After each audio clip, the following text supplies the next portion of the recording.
here.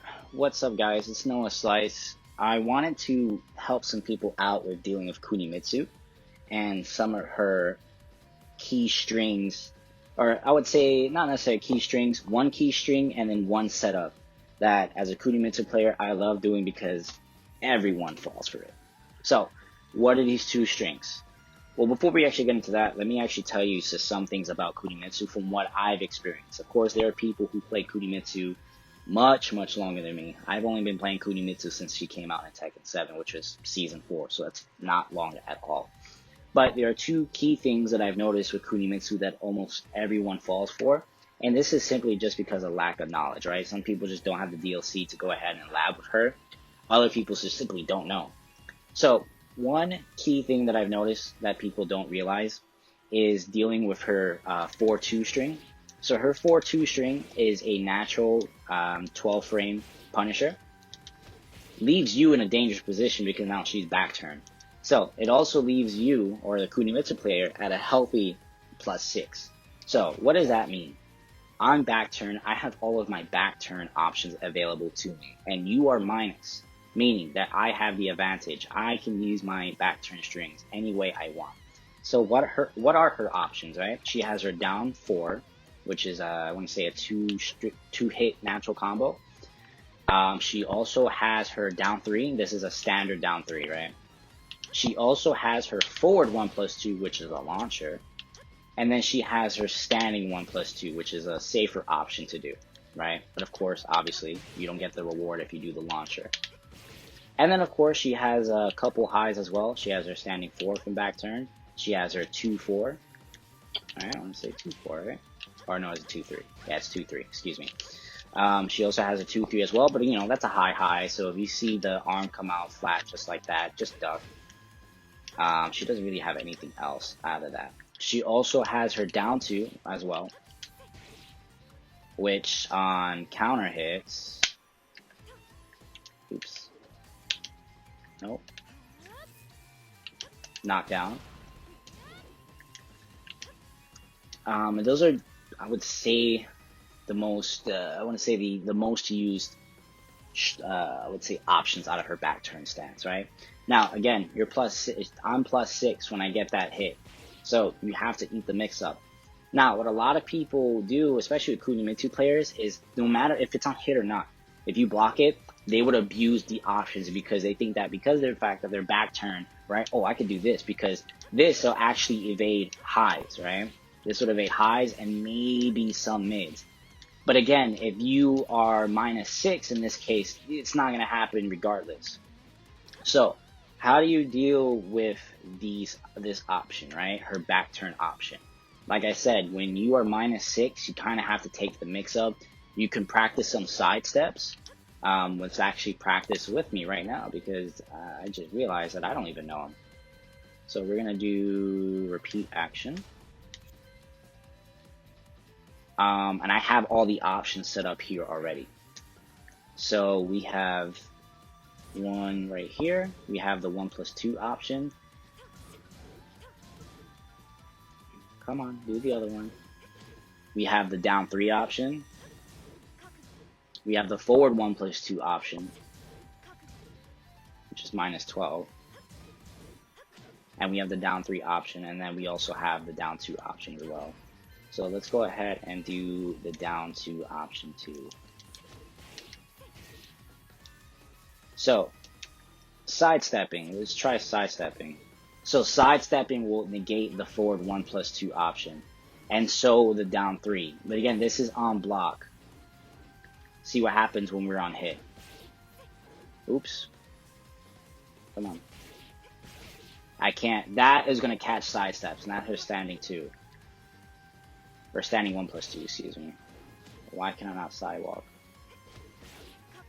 Yeah, so that's not gonna work if you try to sidestep that. And again, that's on hit, so it's gonna catch you sidestep. That's also, down 2 is also gonna catch sidestepping as well. And then sidestepping forward 1+2 is gonna catch that as well. Now, on block though,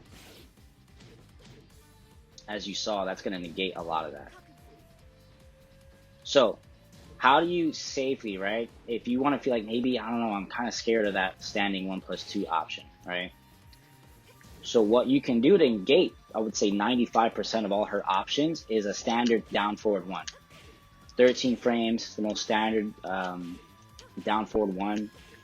And that would actually negate all of that. So let's try that here. So as long as you have a 13 frame, as you can see, I negate a lot of her options.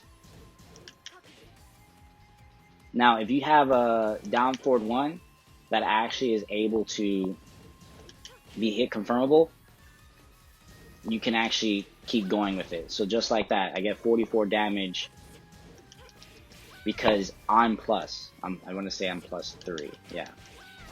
So a down forward 1 will negate all those options. Well, I would say most of them. The only thing it won't negate is a down 3. Down 3 will trade, but the trade will actually be in the opponent's favor if they decide to do down 3. So what I mean by that is this.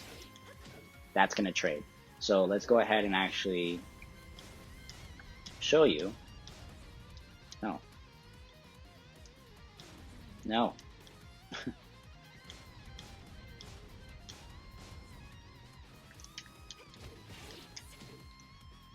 Right. So if I am plus, I'm gonna block down forward 1.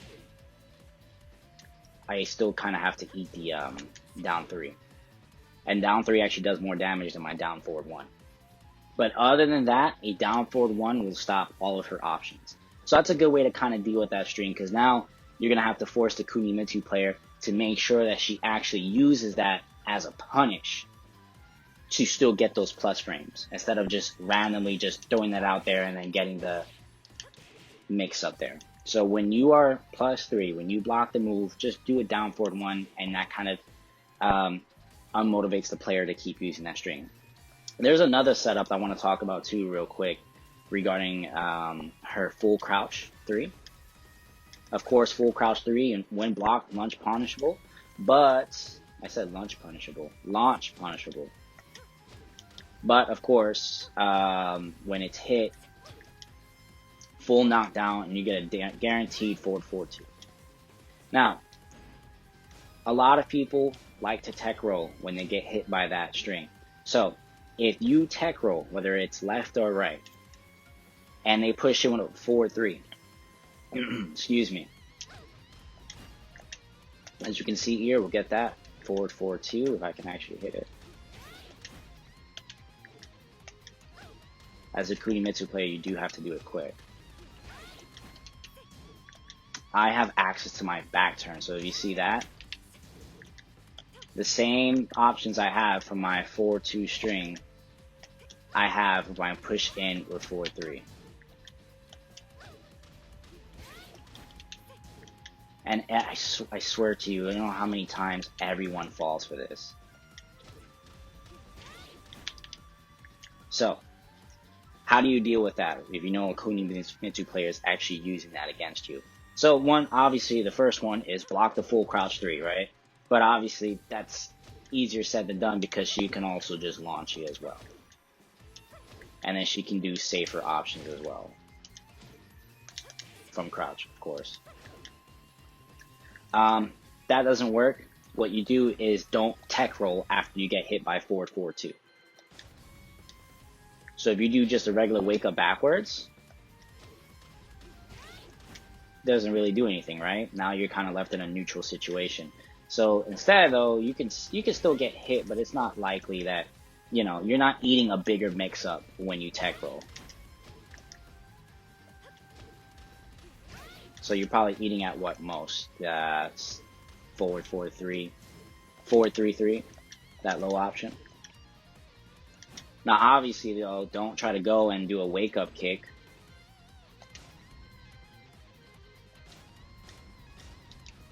Let's see, because what happens, I think you get counter hit. Yeah. Yeah, so don't do any wake up kicks off of that. So just stay on the ground and just wake up defending. But other than that, though, just do realize with Kunimitsu, a Kunimitsu player has to take risk. But that's the fun of playing Kunimitsu. You don't really know what's going to happen until you take that risk. And overall, just play very solid, shut her down, don't let her go too crazy on you, and also don't be scared of her mix-ups. Her low options, she has terrible lows. She has this, which is horrible on frames, and then she has, what, that? But then her other lows have to come from full crouch. And that's it. That's it. She doesn't have anything else, really. Not that I can think of. She has this, but that's super seeable.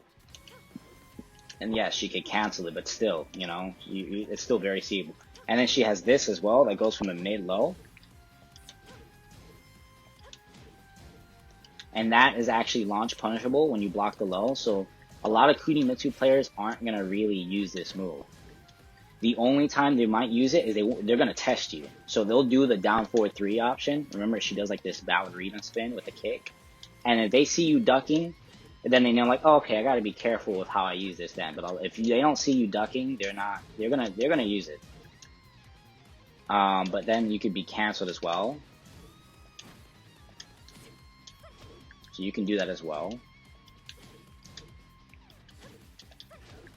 But it's overall just being careful with having just a solid defense and understanding the character. Of course, there's other videos that could go really in-depth with Kunimitsu. Obviously, I'm not the best Kunimitsu player, but as an average player in Tekken, where again, I consider myself, I'm not bad, but I'm not the greatest player out there, obviously. I can handle my own, still a lot of things I need to work on.